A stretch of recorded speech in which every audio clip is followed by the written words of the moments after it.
कि हर यार यार नहीं होता और हर यार वफादार नहीं होता, ये तो दिल आने की बात है, वरना यहाँ तो 7 फेरों के बाद भी प्यार नहीं होता। क्या बात है, गजब। क्योंकि एक तेरा ना होना क्या से क्या कर देता है, क्या एक तेरा ना होना क्या से क्या कर देता है, जैसे बेजुबां छत दीवारों को घर कर देता है। क्योंकि एक लड़की थी जी और वो नकाब में रहती थी, कि एक लड़की थी और नकाब में रहती थी और एक गली से हर रोज गुजरा करती थी और एक मनचला लड़का उसको छेड़ा करता था। जब वो लड़की गली से गुजरती थी, मनचला लड़का उसको छेड़ा करता था और छेड़ते हुए कहता था कि ऐ पर्दा नसीब पर्दा उठा, मेरी मोहब्बत कबूल कर जलवा दिखा, नहीं तो मैं खुद खुशी कर लूंगा। क्या बात है। दूसरे दिन फिर लड़की गुजरी, फिर लड़का बोला कि ऐ पर्दा नसीब पर्दा उठा, मेरी मोहब्बत कबूल कर जलवा दिखा, नहीं तो मैं खुद खुशी कर लूंगा। लड़की कुछ नहीं बोली, चली गई। फिर तीसरे दिन लड़की गुजरी, फिर लड़का बोला कि ऐ पर्दा नसीब पर्दा उठा, मेरी मोहब्बत कबूल कर जलवा दिखा, नहीं तो मैं खुद खुशी कर लूंगा। भाई साहब तीसरे दिन भी लड़की कुछ नहीं बोली। चौथे दिन जब लड़की उस गली से गुजरी तो उस लड़के को नहीं देखा, तो बगल में खड़े एक चाचा से बोली कि चाचा वो लड़का कहाँ गया। चाचा बोले वो तो मर गया, खुदा के प्यारे हो गया। लड़की उस लड़के के मजार पर जाकर बोली कि आए मेरे गुमनाम आशिक आई हूँ तेरी मजार पर, कि आए मेरे गुमनाम आशिक आई हूँ तेरी मजार पर, ले रुख से पर्दा हटा दिया, तू जी भर के दीदार कर। भाई साहब तभी कब्र से आवाज आई कि ऐ मेरे खुदा ये कैसा इनकलाब आया है, कि ऐ मेरे खुदा ये कैसा इनकलाब आया है, अरे आज मैं पर्दे में हूँ और मेरा महबूब बेनकाब आया है। एक बार जोरदार तालियां होनी चाहिए। आए एक और उसके बाद बिल्कुल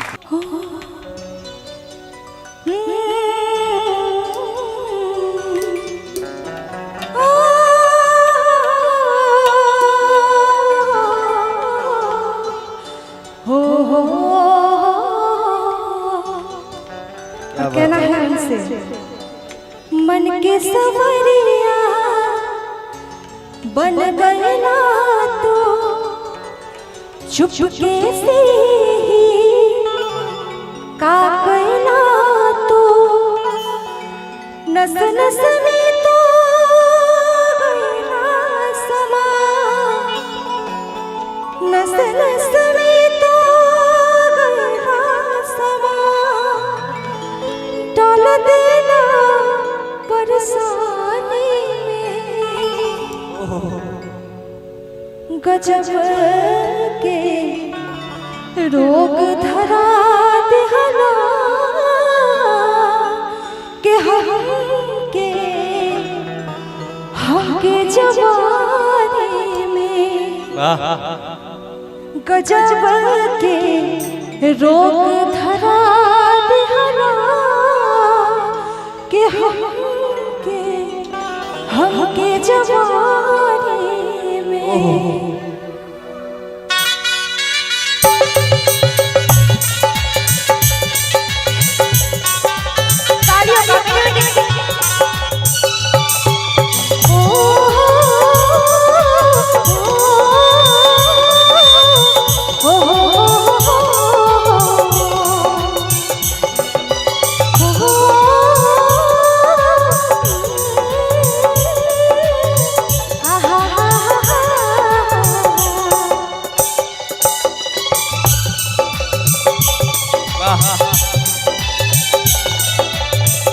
मन के सवरिया ऐसे नहीं होता है, मन का बात होगी तो थोड़ा मेरी ताली तो होना चाहिए। क्या बात है, क्या बात है, ताली तो होना चाहिए। मन के सवरिया बन गए ना तो चुपके से का कहना तो नस नस में तो कहना समा, नस नस में तो कहना समा, डाल देना परेशानी में, गजब के रोग धरा दिहला ए राजा हमके जवानी में, गजब के रोग धरा दिहला ए राजा हमके जवानी में।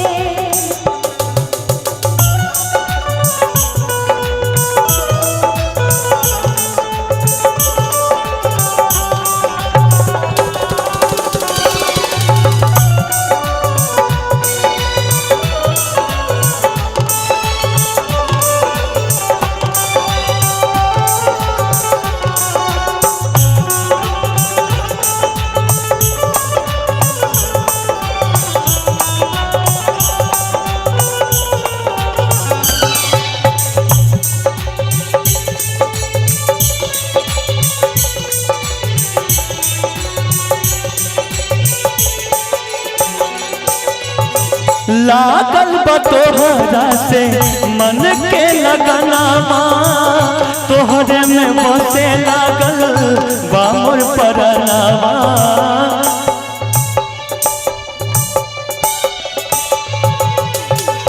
लागल बा तोहरा से मन के लगनावा तोहरे में बसे लागल बा मोर परनावा तोहरे में बसे लागल बा मोर परनावा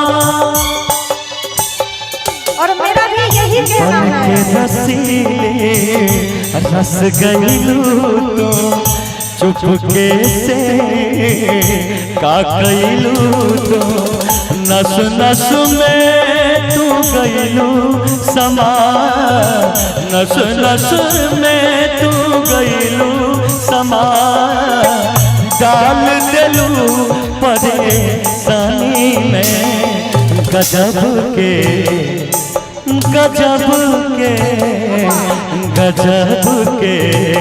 रोग धरा दिहलू ए रानी हमके जवानी में गजब के रोग धरा दिहलू ए रानी हमके जवानी में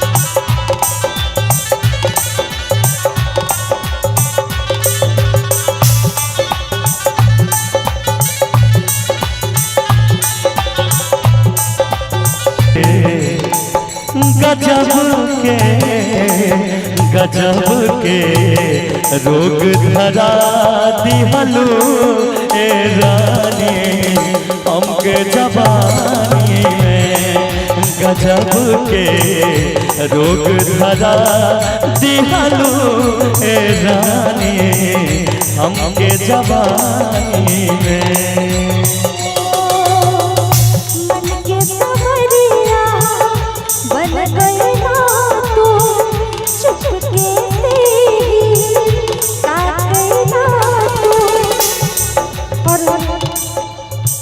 नस नस में तू गईलू समा नस नस में तू गईलू समा डाल दिलू परेशानी में गजब के रोग धरा दिहलू ए रानी हमके जवानी में गजब के रोग धरा दिहलू ए रानी हमके जवानी में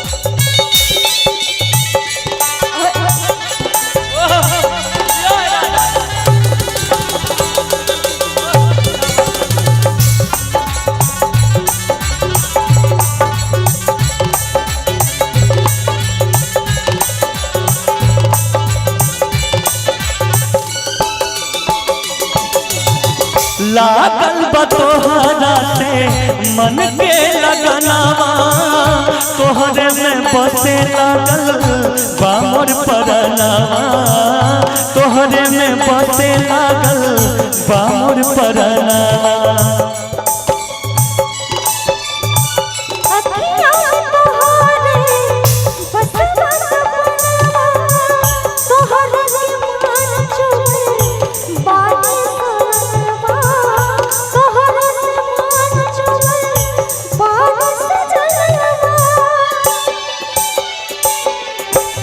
बन के रसीली धस गइलू तू मनवा के भीतरे बस गइलू तू दिलवा के सपना तू देबू पूरा दिलवा के सपना तू देबू पूरा डाल दिलू परेशानी में गजब के रोग धरा दिहलू रानी हमके जवानी में गजब के रोग धरा दिहलू रानी हमके जवानी में गजब के रोग धरा दिहलू राजा सच में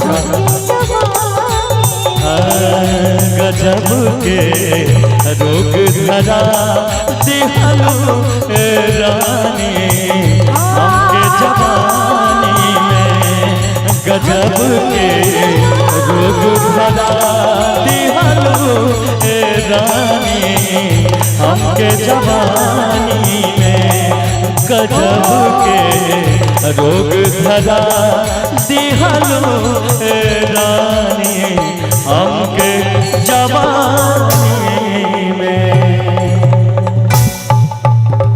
शुक्रिया शुक्रिया अच्छा लगा तो जोरदार ताली बजा दीजिए आप लोग। बेहद ही खूबसूरत गीत और खास करके हमारे जितने भी गार्जियन बैठे हैं उनको अच्छा लगा। चाचा जी अच्छा लगा ना तो एक बार ताली बजा दीजिए। ऐसा हो जाता है कि कभी कभी लोग ताली नहीं खैनी कूट देते हैं, है ना, तो एक बार खैनी समझ कर ही कूट दीजिए। सच्ची बात बता रहा हूँ।